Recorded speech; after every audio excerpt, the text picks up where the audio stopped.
Hi అండి, నేను మీ స్వప్న. ఒడిశా రాష్ట్రంలో బాగా ఫేమస్ అయిన హీరాకుడ్ డ్యామ్కి వెళ్ళడం జరిగింది.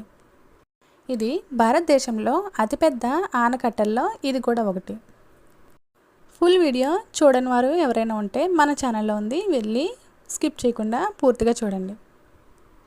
అలానే వీడియోని పూర్తిగా చూసి నచ్చినట్లయితే, కొత్తగా ఎవరైనా చూస్తున్నట్లయితే సబ్స్క్రైబ్ చేసుకోండి. అలానే లైక్ షేర్ కూడా చేయండి.